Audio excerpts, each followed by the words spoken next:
스넬의 법칙 그 뒷부분을 이어서 여러 매질을 통과하는 경우에 이제 각의 변화와 작도다라고 해서 요거는 이제 앞에서 배웠던 이제 스넬 법칙을 그냥 이제 응용한다라고 이제 보시면 돼요. 그래서 뭐 실제 시험 문제로 봤을 땐 요 부분이 더 많이 출제가 되겠죠. 앞에 있는 걸 이용해서 본다고 쳤을 때.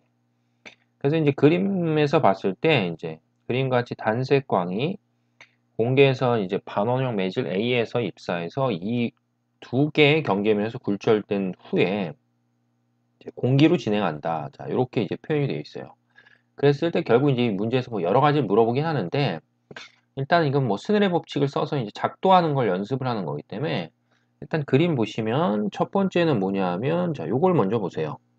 여기가 이제 입사각이라고 했을 때 요 값이 뭐가 되냐 하면 요 값이 매질 어리로 들어왔을 때 매질 B로 들어왔을 때 뭐가 되는 거야? 이제 굴절각이 되는 거죠. 그럼 다시 이제 매질 B에서 어디로 빠져나가냐 하면 공기 중으로 빠져나갔을 때는 다시 요 선을 기준으로 했을 때 요 각이 요 각하고 똑같이 뭐 하니까 같아지는 거죠. 뭐 수학적으로 봤을 때 뭐 억각 뭐 이런 식의 표현을 할 수 있는 거지. 그러니까는 결국 요 기준으로 했을 때는 얘가 뭐가 됐는데 굴절하는 각이 됐는데 다시 요걸 기준하면 다시 공기 중으로 빠져나가니까 요 각이 뭐가 된다? 요 각이 다시 입사각의 개념을 갖게 되겠죠. 입사각의. 되겠죠? 그럼 이제 이 경우에 이제 식을 만들어 보는 거예요. 아까 배웠던 이제 스넬의 법칙이라는 식을 이제 만들어서 자, 여기다 다시 써볼게요. 아까 했던 걸로 봤을 때는 이제 뭐였냐면 각도, 굴절하는 각분의 뭐 하는 각, 입사하는 각의 비는 V2분의 V1. 그러니까 전과 후의 속도의 비고 이게 속도와 굴절률 역수관계니까 N1분의 뭐가 된다? N2가 된다. 이렇게 이제 아까 했죠. 그러면 결국 이제 요 A하고 B가 있을 때 얘네들의 굴절률을 각각 N 뭐고 NA라고 요 굴절률을 N 뭐다? B였다고 치고 그 다음에 요 굴절률 NA고 요 굴절률 뭐다? NC다 라고 했으면 결과적 높았을 때 요렇게 생긴 뭐 해야 돼? 식이 성립하는 거잖아. 그죠? 그럼 식이 결국 성립하면 이렇게 n1하고 sin i 값이랑 n2하고 sin r 값을 곱한 값이 서로 뭐하다? 곱한 값이 서로 똑같다. 뭐 이렇게 생각을 해보시면 되겠죠. 그렇죠? 그러니까는 자 여기서 식을 만든다고 치면 여기서 식을 만든다고 치면 자 여기다 써볼게요. 뭐에다가 na에다가 뭐를 곱한 값이랑 sin 세타 제로를 곱한 값이랑 뭐랑 nb랑 sin r을 곱한 값이 뭐하고 같고 다시 연속적으로 하면 요게 이제 입사하게 되니까 뭐랑 nb에 뭐를 곱하는 값이랑 sin r을 곱하는 값이 이게 이제 입사하게 되니까 요게 다시 뭐에 n 공기에 sin 세타 1이다 이렇게 쓸 수 있겠죠. 그럼 결국 요 식에서 봤을 때 요 값이랑 요 값이 서로 뭐 한 거야? 똑같은 거죠? 그럼 결국 요 값이랑 요 값이랑 서로 뭐하다? 같다. 이렇게 이제 표현해서 쓸 수 있으니까. 그리고 이제 스넬 법칙을 이용해서 굴절률을 표현할 때는 공기의 굴절률은 뭐라고 잡으면 되니까. 공기의 굴절률은 일정하다 이렇게. 그러니까 일정하다니까 이 값은 1로 생각하시면 되겠죠. 1로. 그러면 결국 결론은 이렇게 나올 거 아니야? NA 곱하기 sin 세타 모는 제로는 1 곱하기 뭐가 된다? sin 세타 1이 된다. 이렇게 생각을 하고 있겠죠. 할 수 있겠죠. 그럼 결국은 이 옆에 있는 이 두 번째 경우도 식을 뭐 하는 거야? 식을 이런 식으로 동일하게 만들어서 표현한다 라고 치면은 결론적으로 말할 때 여기가 NA고 여기가 뭐가 돼도 매질이 NC가 돼도 그럼 NC가 된다는 거는 자, 파란색으로 써보면 자, 요 값만 뭘로 바뀌는 거야? C로 바뀌는 거죠. 그죠? 결국 요 값만 C로 바뀌니까 결론적으로 놓고 봤을 때 우리가 만약에 문제에서 세타1하고 세타2를 뭐 하라는 거야? 비교하라고 치면 그 값이 서로 뭐하다? 같다. 이렇게 볼 수 있겠죠. 그죠? 어차피 요거 대신에 NC에 뭐 하는 거야? 어떤 각을 쓰고 다시 NC에 어떤 각을 썼는데 공기중으로 빠져나올 때는 그럼 사인 뭐가 되는데 세타2가 되는데 처음에 있었던 요 값이 서로 뭐 하니까 같기 때문에 요게 매질이 바뀌었어도 요 곱한 값들이 서로 같다. 이렇게 이제 표현이 될 수 있는 거죠. 그래서 결국은 세타1이라는 각이랑 세타2라는 각은 최종적으로 뭐하다? 같게 된다. 이렇게 표현한 거죠. 그래서 첫 번째 이제 스넬의 법칙을 써봤고 그 다음에 아주 간단한 작도지. 그죠? 요 각의 관계로 봤을 때 굴절각하고 입사각의 관계를 찾아본다라고 이제 보시면 되겠죠. 자, 그 다음에 이제 두 번째는 자, 연속적으로 이제 매질을 뭐 하는 거야? 매질을 이제 통과해서 지나가는 경우. 그래서 이런 경우에 다시 똑같이 이제 스넬의 법칙을 적용을 해보는 거죠.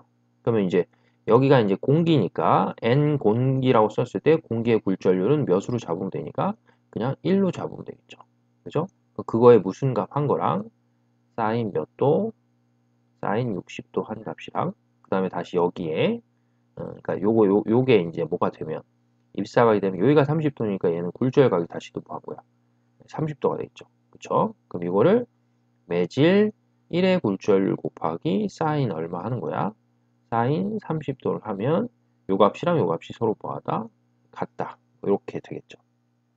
그럼 다시 또 매질 1에서 어디로 빠져나올 때 2로 빠져나왔을 때 요 값이 다시 여기 요 값이 이제 사인 30도니까 다시 여기서 식을 성립하는 게 n1 곱하기 사인 30도 한 거랑 다시 똑같아지는 게 뭐야? 요게 되겠지. 그쵸? 이쪽으로 빠져나가니까 그럼 얘 굴절 n2였다 치면 n2 곱하기 사인 몇 도 하면 돼? 사인 45도 하면 된다. 이렇게 되겠죠. 그러면 결국 여기다가 다시 또 뭐 해보면 다시 또 법선을 이렇게 세우면 요 값이 다시 몇 도가 되니까 45도가 되니까 결국 이 값이랑 다시 똑같아지는 건 어디로 빠져나오니까 공기로 빠져나오니까 1 곱하기 뭐가 되는 거야? 사인의 어떤 세타 값이다. 이렇게 표현이 되는 건데 지금 봤을 때 어쨌든 연속적으로 이 값이 다 뭐 한 거야? 같아지는 거죠. 이렇게 쭉쭉쭉 같아지니까 결국에는 이 빛이 어디로 빠져나올 때는 공기 중으로 다시 뭐 하는 거야? 이렇게 빠져나와서 갈 거 아니야. 각이 커져서. 그죠? 이렇게 빠져나와서 갈 텐데 그럼 요 빠져나와서 갈 때 요 각을 구하시면 요 각은 스넬의 법칙 이렇게 연속적으로 쓴다고 쳤을 때 몇 도가 되는 거야? 60도가 된다. 이렇게 이제 표현할 수 있고 그 다음에 결국엔 요 매질 뭐 1이라는 놈이나 매질 2라는 놈이 있었을 때 얘네들 각각의 굴절률이 얼마인지도 뭐 할 수 있는 거야? 다 계산할 수 있겠죠. 왜냐면 이제 여기서 봤을 때 요 값만 놓고 이렇게 계산하면 뭐야? N1이라는 거에 굴절률이 나오는 거고. 그럼 결국 N1이 나오면 다시 요렇게 하면 뭐가 나오는 거야? N2의 굴절률이 다시 나올 수 있다. 뭐 이렇게 보시면 되겠죠. 아셨죠? 그래서 이런 식으로 연속적으로 스레의 법칙을 쓸 수 있구나라고 보시면 되고, 자, 그 다음에 이제, 자, 요거는 이제 그림상에서 보는 것처럼 빛이 이렇게 들어가는 거야. 빛이 이렇게 들어가서, 그럼 요게 이제 뭐였다고 쳤을 때, 입사각이었다고 치면, 이 그림상에서 봤을 때 요게 이제 원의 중심이니까, 중심에서 어디로 선을 그어도 원에는 다 이제 수직이 되는 선이 되겠죠. 그랬을 때, 요 그림상으로 보면은 빛이 이렇게 진행해서 하니까, 자, 요게 뭐가 된다. 요게 굴절하는 뭐가 된다? 굴절각이 되겠죠. 그럼 이제 요게 이렇게 굴절해서 가는 건데, 그럼 요 그림상에 봤을 때, 요게 그럼 다시 나가면, 여기에다가 뭘 그려봐. 이렇게 다시 법선을 이렇게 그릴 수 있는 거죠. 여기 다시 법선을 그리면 요 값이 뭐가 된다? 요 값이 R이 된다. 이렇게 이제 볼 수 있겠지. 그죠? 그럼 요 값이 이제 R이 되고, 그럼 다시 이 빛이 여기서 빠져나오면 요 값이 빠져나오는 뭐가 되는 거야? 광선이 되는 거니까 요걸 뭐 R이었다고 치고 요거 R이었다고 치면 요걸 뭐 편의상 우리는 그냥 R-였다고 칩시다. 이렇게. 그러면 이제 이런 형태의 문제에서는 이제 뭐를 해보는 거냐면 뭐 이렇게 됐을 때 뭐 굴절률 구하라는 문제보다는 어 빛이 여기 부분을 이런 식으로 통과해서 갔을 때 어쨌든 뭐의 변화는 없으니까 전파 속도의 변화는 없는 거예요. 그러니까 전파 속도의 변화가 없으니까 전파 속도의 B가 항상 뭐하다? 일정할 거 아니야. 그럼 전파 속도의 B가 일정하다는 조건 하에서 만약에 내가 요 세타 제로라고 했는데 요 각을 뭐 하는 거냐면 요 각을 이렇게 이제 증가시킨다라고 생각을 해보는 거예요. 알겠죠? 그러면 결국 입사각이 뭐 하는 거니까 입사각이 증가를 하게 되는 거잖아. 그럼 결국 입사각이 증가하게 되면 당연히 여기서 표현되어 있는 무슨 각도? 굴절각도 증가하겠지. 그래야지 그 B가 항상 일정하니까. 그럼 요 값이 증가하면 요 값이 뭐 하는 거예요? 요 값도 증가하는 거죠. 그럼 결국 요 값이 증가하면 당연히 이 값도 뭐 하는 거야? 이 값도 증가하는 거잖아. 그죠? 요 R 다시라는 값도 증가를 하게 되겠죠. 왜? 입사각이 증가하니까 다시 빠져나오는 굴절각이 커지는 거니까. 그럼 전체적으로 봤을 때 이 세타 원이라는 값은 이 그림에서 보조선을 그려서 하면 요걸 표현하는 거거든요. 요거를. 그렇죠? 요렇게 해서 요 각을 얘기하는 거잖아. 그럼 지금 그림상에 봤을 때 뭐가 커지면 입사각이 커지면 요 각이 뭐 하니까 요 각이 커지는 거죠. 그렇죠? 굴절각이 뭐 하는 거야? 그럼 굴절각이 커지는 거니까 이 각이 뭐 함으로 인해서 이 각이 증가함으로 인해서 그렇지? 이 각이 증가함으로 인해서 어떤 각은 여기 또 해볼게요. 이렇게 여기다 줍시다. 이렇게 만약에 증가했다. 라고 하면 이제 요 각은 뭐 하는 거다? 세타 원이란 각은 감소한다. 뭐 이렇게 볼 수 있겠죠. 그렇죠? 그래서 이렇게 작도를 해서 어떤 특정한 입사각이 변하게 되면 그 입사각을 따라서 굴절각도 변하게 되고 그 각이 변하면 요 각이 변하니까 요 각이 변하면 다시 이 각이 커지니까 그럼 요 각은 어떤 식의 변화가 생기냐 이런 것들을 물어보는 거죠. 그래서 이런 게 이제 전반사하고 겹쳐서 시험 문제가 좀 나올 수가 있다라고 이제 보시면 되겠죠. 자, 그 다음에 이건 이제 수능형 문제여서 또 이제 그림상에서 봤을 때 뭐 그림 이제 두 개의 파가 이렇게 진행해서 가는 이제 그 형태의 모습을 줘서 문제를 보면 이제 입사했더니 공기 중으로 굴절각이 세타 2가 돼서 진행했는데 자 여기서는 이제 요게 있죠 힌트가 이렇게 D1하고 D2가 있었을 때 D2가 D1에 비해서 뭐하다 더 크다 이렇게 써 있어요. 그럼 D2가 D1에서보다 크니까 요게 요거보다 뭐하다는 거야? 더 크다는 얘기잖아. 그럼 결국 요 사이 간격이 더 크게 벌어진다는 건 다른 말로 하면 이제 세타1하고 뭘 봤을 때 세타2라는 걸 비교해 봤을 때 D2가 D1보다 뭐하기 때문에 크다는 거잖아. 그죠? 그럼 요 각이 뭐하다? 요 값하고 비교해 봤을 때 더 뭐하다? 작다. 뭐 이렇게 생각하면 되겠죠. 그러니까 결국 요 D1하고 D2의 관계는 결국 우리한테 주는 게 뭐냐면 만약에 세타1이랑 뭐를 비교했을 때 세타2를 비교했을 때 세타1하고 세타2 중에 세타1이 세타2보다 뭐하다? 더 크다. 뭐 이런 식의 이제 의미를 줄 수 있겠죠. 이해되죠? 그러니까 요 간격이 뭐였기 때문에 넓어지니까 원래 거하고 비교해 봤을 때 요게 좁았다가 이게 넓어진다는 건 요 사이 간격이 벌어지니까 요 세타1이라는 각, 요 이루는 각도는 뭐 한다고 생각하면 되냐면 뭐 작아진다라고 생각하시면 되겠죠. 그러면은 그첫 번째 경우에 이제 얘를 기준으로 했을 때 만약에 내가 스넬의 법칙을 쓴다고 쳐봐. 어차피 여기 다 뭐니까 공기죠. 그지? 그럼 요걸 기준으로 했을 때 스넬의 법칙을 쓴다고 치면 여기가 세타 1이면 당연히 여기도 뭐가 되겠어? 세타 1이 되니까 사인 세타 1 공계에서 각도랑 공계 굴절 몇을 잡으면 1을 잡으면 이 값이랑 자 어디로 들어왔어? 매질 1번으로 들어왔으니까 매질 1의 뭐에다가 굴절률에다가 뭘 곱한다?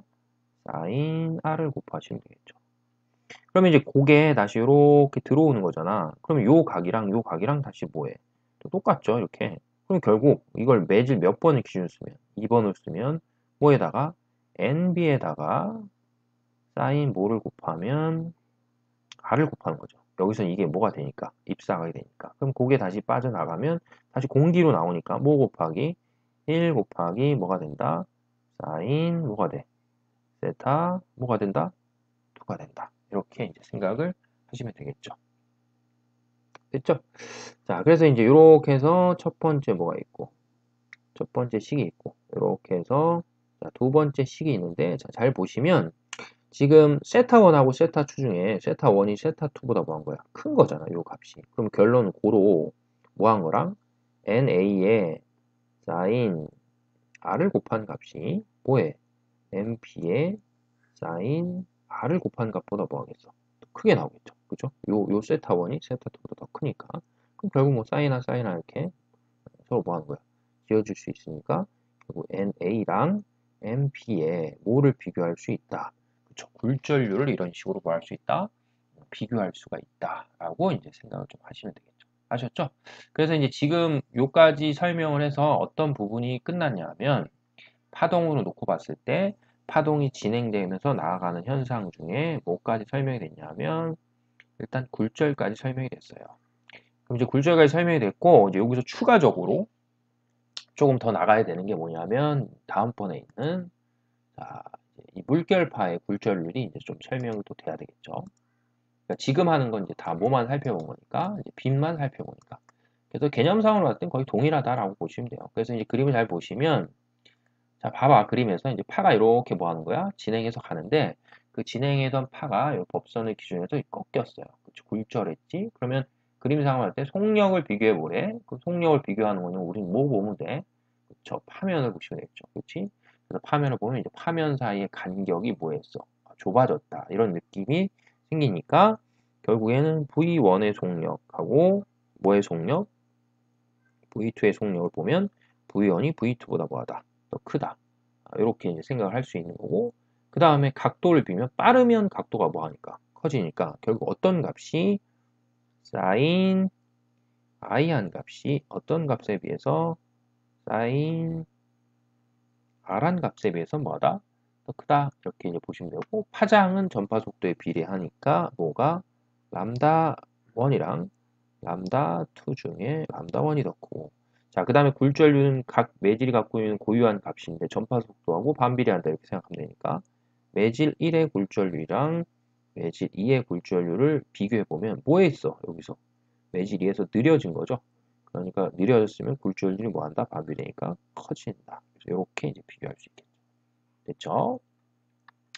자, 그 다음에 밑에 나와 있는 그림은 뭐 위에 있는 그림하고 비교해 봤을 때 차이점은 뭐해진 거다? 빨라졌지. 그쵸? 보이시죠? 빨라져. 왜? 사이 간격이 뭐 있으니까?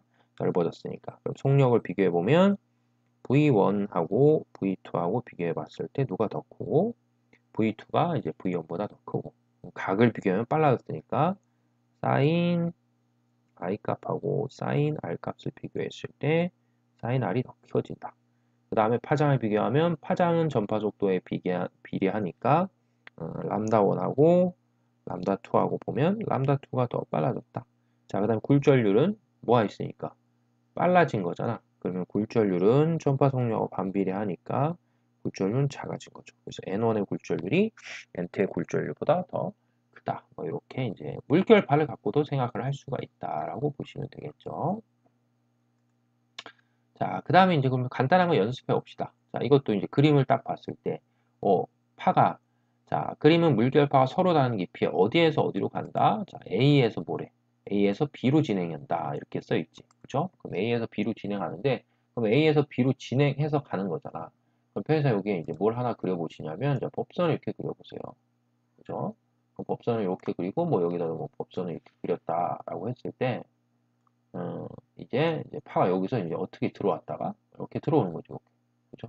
들어왔다가 다시 법선의 기준에 나란하게 나가는 거니까 이제 이렇게 해서 이렇게 꺾여서 나간다. 이렇게 생각하면 되겠지. 그죠? 그리고 뭐 눈으로 봤을 때 파면 사이의 간격이 뭐하니까 좁아지니까 뭐 했다. 느려진다. 이렇게 생각하면 되겠지. 그러니까 결국 물의 깊이는 그 물결파는 물의 깊이에 따라 전파 속력이 달라지니까 A가 B보다 뭐하다고 해야 돼? 얕은 게 아니고 깊다 이렇게 되고 그 다음에 파장은 A에서가 B에서보다 뭐하니까 빠르니까 A에서가 B에서보다 뭐하다 그치 길다 이렇게 표현하면 되겠고 물결파의 속력은 A가 B에서보다 뭐하다 그치 빠르다라고 하면 되고 그 다음에 입사각의 크기는 굴절각의 크기랑 비교할 때 요게 뭐가 되고 요게 입사각이고 요게 뭐가 된다 굴절각이 되니까 입사각의 크기는 굴절각보다 크다라고 하는 거고 그 다음에 5번에 물결파의 뭐다 물결파의 주기래요 주기 그죠? 주기라는 거는 이제 앞에서 배웠듯이 매질이 1회 뭐 하는 거야? 1회 진동하는데 걸리는 시간이기 때문에 주기는 반드시 뭐하고 관련이 있다? 주기는 진동수하고 관련이 있다. 이렇게 생각하시는 거죠. 근데 여러 번 얘기했지만 진동수는 뭐에 의해서 결정이 된다? 진동수는 파원에 의해서 결정이 되는 거잖아. 그러니까는 이제 매질이 이렇게 서로 달라져서 파동이 전파되더라도 물결파의 주기는 뭐 하지 않는다? 그치, 주기는 변하지 않는다. 이렇게 생각하시면 되겠죠. 자, 그 다음에 여기는 이제 또 뭐가 주어져 있다? 각도가 주어져 있어요. 그럼 이제 각도가 주어져 있는데, 뭐 앞에서 하긴 했지만 한 번만 더 작도를 해서 표현을 좀 해드리면, 자, 이렇게 이제 뭘 그렸을 때, 법선을 그리고, 그 다음에 여기 파가 진행 방향에 수직하게 이제 이렇게 뭐 하는 거야? 이렇게 오고 있는 거잖아. 그럼 이랬을 때, 원래는 요 각이 뭐니까? 요 각이 입사각인데, 그쵸? 요 각이 입사각이란 말이야. 그러면 요 각도가 입사각인데 지금 그림상에서 봤을 때 요 각이 그럼 뭐냐? 그럼 요 각은 어차피 요걸 얘기하잖아. 그럼 요게 입사각이 요게니까 요게 입사각. 그치? 그럼 여기는 90도. 그럼 여기가 입사각이면 여기는 90 마이너스 i면 어차피 뭐 하는 거다? 결국 요 각이랑 뭐 하다? 똑같다. 이렇게 표현이 되는 거죠. 그러니까 이제 시험 문제를 푸셨을 때 이렇게 45도, 30도라는 각이 뭐 하는 거야? 등장하는 거지. 그래서 자, 정확하게 표현하면 이거잖아. 파면과 경계면이 뭐 하는 각이야? 이루는 각이에요. 알겠죠? 파면과 경계면이 이루는 각. 그럼 이제 여기에다가 스넬의 법칙을 써서 생각을 해보면 사인 R이니까 사인 30도분의 사인 뭘 하게 되면 45도를 하게 되면 결국 그 값이 전파 속도의 b랑 똑같으니까 자 여기를 편의상 이제 2라 하고 여기를 1이라 합시다. 알겠죠? 왜냐면 깊은 물에서 진행하는 게 얕은 물로 갔으니까 이렇게 간다라고 보면 되니까 그러면 결국 뭐야?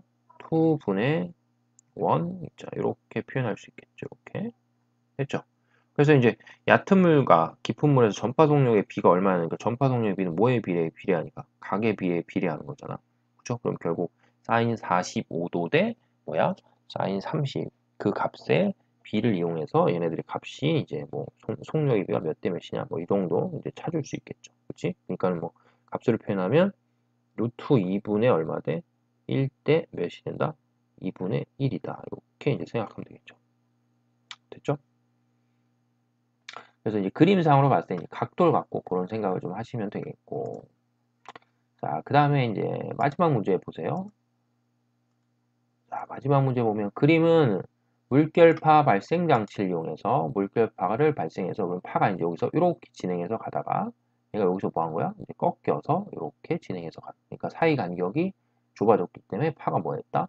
뭐 느려졌다. 뭐 이렇게 보는 거죠. 그리고 여기 이제 친절하게 보면 자, 뭐라고 써있냐면 이런데 P점을 한 파면이 통과한 다음에 다음 파면이 통과하는데 걸리는 시간이 뭐다?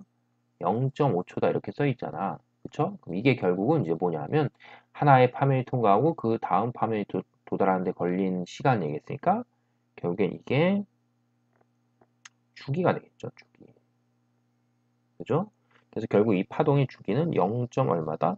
0.5초다. 뭐 이렇게 생각하면 되겠지. 그러면 그 0.5초라는 주기가 뭐 요 매질에 있거나 요 매질에 있거나 뭐 하지 않는다? 뭐 변하지 않는다. 이렇게 생각하면 되겠죠. 그죠? 그러니까 이제 여기서 첫 번째 물어본 게 깊은 곳에서 물결파의 진동수가 얼마냐라고 물어본 이유가 다 이제 그거하고 관련이 있다는 얘기지. 그러면 결국 이거는 주기가 몇 초니까 주기가 0.5초가 되겠죠. 그죠? 주기가 0.5초니까 이제 다른 말로 하면 2분의 1이잖아. 근데 주기랑 진동수는 뭐 하니까? 반비례하니까 몇 헤르츠다? 2헤르츠다. 이렇게 이제 보시면 되겠죠. 그죠? 그래서 이제 틀린 거고, 그 다음에 얕은 물에서 물결파의 주기가 2초냐? 라고 해서 틀린 거고, 그 다음에 물결파, 깊은 곳에서 물결파의 속력이 얼마냐라고 물어봤어. 그러면은 깊은 곳에서 물결파의 속력이 얼마냐 물어봤는데 지금 파장이 얼마니까? 파장이 6cm죠. 깊은 물에서. 그리고 전파 속력이, 아니, 주기가 몇 초니까? 주기가 0.5초니까 이제 2분의 1이니까 전파 속력을 만약에 그냥 주기가 아닌 진동수를 갖고 표현하면 V는 F 곱하기 람다다 이렇게 쓰면 되니까 F가 좀 더 여기서 확인할 때 얼마였어? 2였죠? 그 파장은 얼마니까? 파장은 6이잖아. 그쵸? 그러니까 따라서 12cm per sec 이렇게 그 다음에 여기는 그럼 뭐 8m per sec cm 이렇게 되겠죠. 그죠? 그래서 전파 속력 이제 그런 식으로 구할 수 있는데 자 마지막 5번에 보시면 진짜 이런 말이 있잖아. 깊은 물에 대한 얕은 물의 굴절률 이렇게 했는데 이게 뜻이 뭐냐면 그냥 물이 깊은 곳에서 얕은 곳으로 갔을 때 굴절률이 어떻게 되냐 이거예요. 그럼 그냥 뭐 쓰시면 되냐면 스네일 법칙을 써서 생각해보세요. 그럼 스네일 법칙을 써서 생각해보면 깊은 물하고 이제 깊은 물하고 얕은 물이니까 어디서 어디로 가는 거냐면 파가 깊은 쪽에서 얕은 쪽으로 가는데 전파 속력 스네일 법칙을 썼을 때는 항상 뭐였어? 전하고 후에 뭘 보는 거야? 속도의 비를 보는데 요게 결국은 뭐가 되냐면 깊은 물에 대한 얕은 물에 뭐가 되는 거야? 굴절률의 개념이 되는 거죠. 그죠? 그러니까 전후니까 이걸 다른 말로 하면 뭐에다가 전의 굴절률에다가 뭐가 되는 거야? 후의 굴절률 이렇게 쓰는 거고 각으로 표현하면 이게 사인 굴절각의 사인 입사각. 자, 이렇게 하는 거니까 이건 이제 깊은 물에 대한 얕은 물의 굴절률은 상대 굴절률이잖아. 절대 굴절이 아니고 상대 굴절이니까 결국 그 상대 굴절률도 이제 뭘 통해서 구하는 거야? 속도를 통해서 구하니까 여기 이 값수로 보면 전이 얼마였고 파장을 갖고 구하면 되니까 b가 6이고 여기 이제 후가 얼마니까 뭐 4다 이렇게 되는 거죠. 그럼 결국 값으로 봤을 때 얼마야? 값으로 봤을 때 1.5가 나오는 거죠. 그럼 굴절률이 1보다 커? 그럼 굴절률이 1보다 크다는 건 의미 자체가 뭐냐면 속도가 뭐한다? 느려진다는 얘기잖아. 그러니까 이게 깊은 물에 있다가 어디로 가면 얕은 물로 가면 전파 속도가 1.5배만큼 뭐한다? 1.5배만큼 뭐 감소한다. 뭐 이런 식으로 생각하면 되겠죠. 아시겠죠? 그래서 결국 그 1.5배만큼 감소한다는 거의 의미가 여기서 우리가 직접 구해봐도 여기선 전파 속력 얼마였는데 전파 속력이 12잖아. 근데 여기선 전파 속력이 얼마 나와? 8이 나오잖아. 그럼 결국 이게 몇 대 몇인 거야? 3대인 거죠? 그죠? 그럼 3대2. 그럼 몇 배야? 1.5배잖아. 그러니까 결국 이쪽으로 갈 때 전파 속력이 1.5배만큼 뭐 했다? 감소했다. 뭐 이런 식으로 구해낼 수가 있다. 라고 이제 생각을 하시면 되겠죠. 아셨죠? 자, 그 다음에 이제 다음은 전반사하고 광섬유이기 때문에 여기는 잠깐 끊었다가 이제 다시 진행하도록 할게요.